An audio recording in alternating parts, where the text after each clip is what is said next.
everyone, it's Silva and Matt, and we're going to be doing the Q&A today. Sorry. Hey everyone, I'm going to link part 1 in case you missed it of the Q&A video right here, and now we are going into part 2.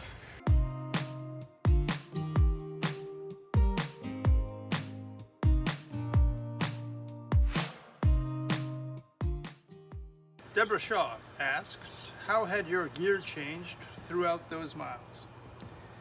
Actually, my gear didn't change at all. I had to buy a smaller pair of pants at one point because my pants were falling off. And then I did send home some of my winter gear, like my base layers and an extra coat I had. But other than that, nothing changed. I just sent home some stuff I didn't need anymore because it had warmed up. I had done a lot of pre-trail hikes to dial in my gear ahead of time, so I already was pretty confident with everything that I had with me, so that's why I never really changed anything. James Bonner asks, you had lost a lot of weight early. How is it going now? Good. So I did. I lost within the first 41 or 42 days. I had lost 30 pounds. I just had a really hard time eating. And it wasn't that I didn't have enough food, I just couldn't stomach eating, period. So that I was dropping weight like crazy from that. And then I know that I dropped some additional weight after that, but I hadn't weighed myself. But then when I was holed up for that week in the hotel, I think I put a little, I was able to eat a lot and put a little bit more weight to kind of fix it a little bit. And then I started hiking again. And at that point, my appetite, it was easier to eat. So I still wasn't probably eating quite enough, but I was definitely eating a lot more. And so when I got off trail at my mile 657 because of my ankle, I had lost a total of 38 pounds. And I do think that had fluctuated. Like I maybe lost some and gained a little back during the week that I was out. But it had definitely slowed down. Thankfully, I was eating enough to slow that way down. D. Holmes asks, what did you use to video and edit? Step by step.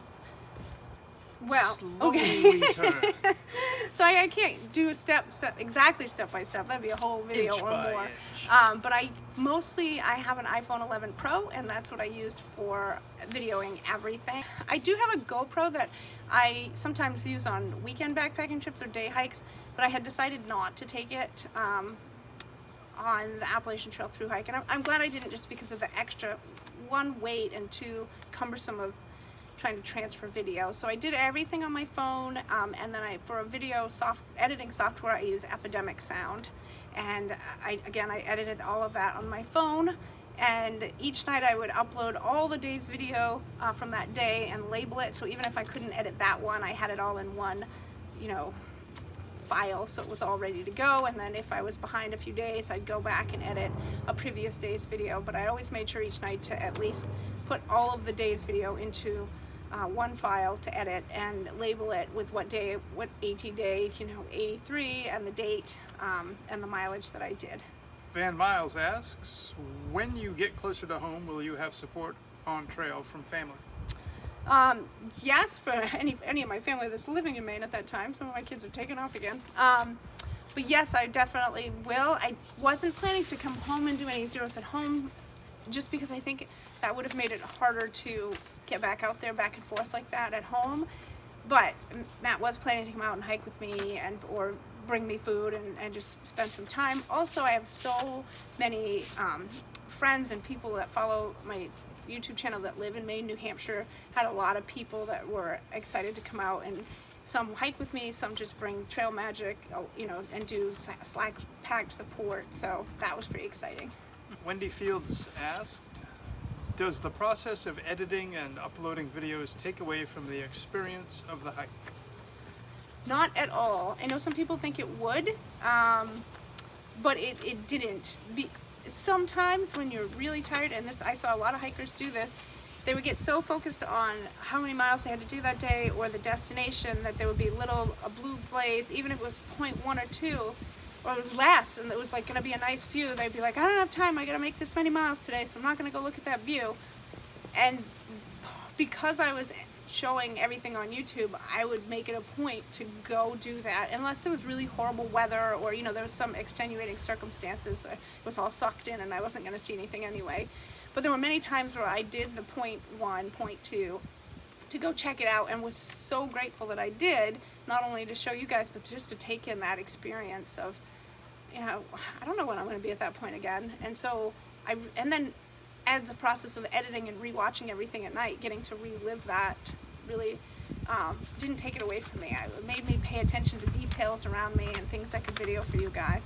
The only time it was a pain, and I will admit this, is in town when I didn't have good Wi-Fi and I was trying like crazy to get videos updated. That was annoying. But other than that, nope. That should be a question. What towns have bad Wi-Fi? A lot. Matt asks, Yuzu K asks 2 questions. What was the hardest thing you accomplished in this hike? And what are the favorite things you ate?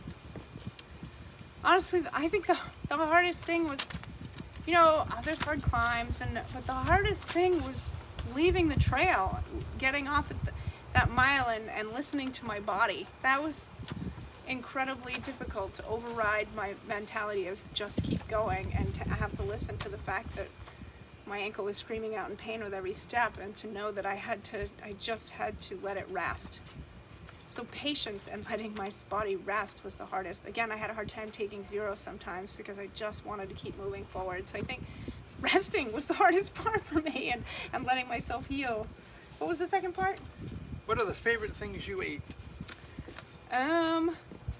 My favorite backpacking meals were the outdoor herbivore, but and I don't know how long I talked about getting a Beyond Burger. You can ask for people at least 2 weeks.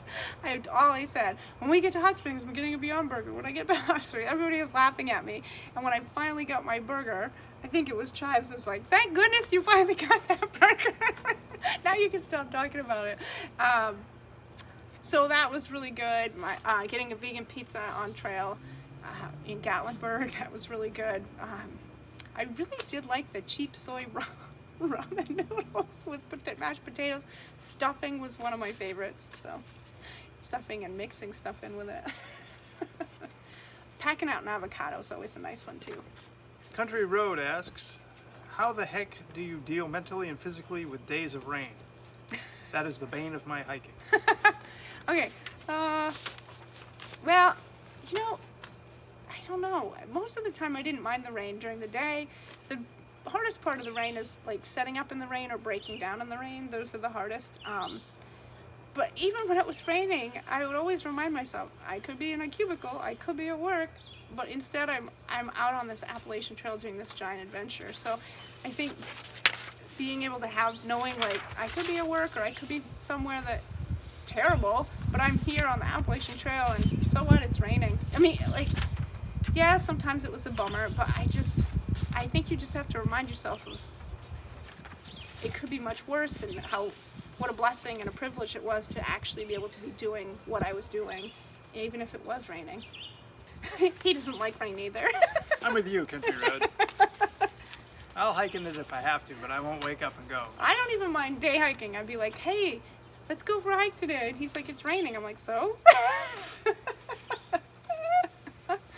Mandela's Wanderlust Adventures asks, how on earth do you manage to fit everything in your Junction 2400 with resupply and everything? I have the same pack, and packing for even an overnight leaves me needing more space. Well, it was tricky. I'll just say that. There were times, if I was only packing out like 3 or 4 days of food, it wasn't too bad. As soon as I had to pack out 5 or 6 days of food, or I picked bulky food, like, you know, I wanted a bag of chips, or I wanted, stuffing was bulky even though it was lightweight, or a bag of bagels. Sometimes it didn't all fit, and I had to use my Y-strap on the top sometimes to strap it down, or a couple times I tied a plastic bag to the outside of my pack and carried extra food in it. So honestly, I probably should have went with the 3400. It would have fit the food better, but I made do with what I had, and I made it work. But yeah, it was tough. Dennis 65366 and Karen W both asked, what are some vegan trail magic ideas? Oh yes, they were looking to do some trail magic. I wanted to have some vegan stuff available. So definitely fresh fruit, even fresh veggies like carrots and celery or cucumber and hummus. Those would be great. Lenny and Larry's cookies are vegan. Sometimes plain potato chips, because sometimes I'd want like they'd have potato chips, but it would always be like something like Cheetos or Doritos, like the nacho cheese Doritos, or almost all the flavored potato chips made it difficult because most of them have milk. So either plain potato chips or Fritos or something that doesn't have any milk, like that. If you're doing like some people do a even bigger trail magic where they're doing a cookout or something, just making sure you have some vegan hot dogs or vegan burgers if you're doing burgers and hot dogs, or grilled veggies. I had grilled zucchini on trail and that was amazing. But I think and if you're doing like sandwiches, just having like hummus available and a bunch of veggies, that's great.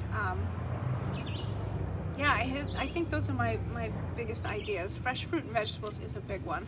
Another question from Sandra Booten. Wondered if you had any tips for dealing with extreme heat. Do you have any tips for hiking when it's super hot and humid?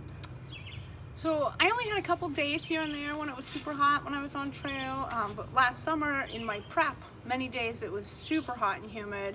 When I did the GLT, it was really hot and humid. It was, I don't know, in the high 90s with 100% humidity, low water.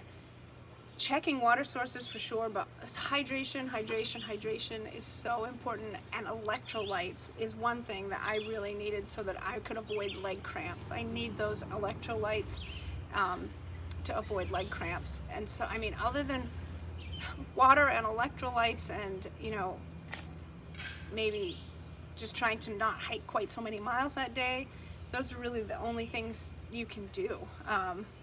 You can wet your buff though, and put that on your head to help cool you. You can do things like that. Wet your hat if you have a hat, and put it on your head, and that helps a little bit. And the last question is from Heather Murphy. Could you talk about blisters? In your videos it seems like your feet didn't have blisters, and I'd like to know how you toughened your feet. If you did have blisters, how did you treat them? I didn't get very many blisters, and I didn't specifically purposely toughen my feet. I just did a lot of hiking ahead of time. I had done a lot of hiking. The one thing, because I did get on both of my heels in the exact same spot, I did get a big blister on each heel, and I was using Leukotape and Band-Aids, and that didn't really seem to be doing that great. And then Mocha gave me something called Compeed, and then I got some more of these later on. And it's like a blister patch sort of, and it stays, and it was the absolute best thing I have ever used on a blister. And so the big ones covered both of my heels, and then it stays on like so good. It stays on for days, even if you were to shower. And by the time I don't know, like a week later when I took it off, the blister had healed. I did drain it first and then let it air out, and then I put on the Compeed, and it really, really took care of that. And by the time I took it off, my foot had kind of calloused up in that area, and I didn't have any more issues with my heels. I got one on my big toe, because I have a bunion and my toe curve's funny, and I put a smaller Compeed there, and then one more on one of my smaller toes, and it was in between my toes, and because my toes kind of curl under each other sometimes, so I couldn't really put anything there. But I used my squirrel nut butter. I drained it and would air it out at night, and then I would put squirrel nut butter to stop any additional friction. That's a lot of nuts! Thank you so much for submitting all the questions and being so supportive. And just thank you so much for following along. I really appreciate it. Hope you're all having a great week, and I'll catch you in the next video.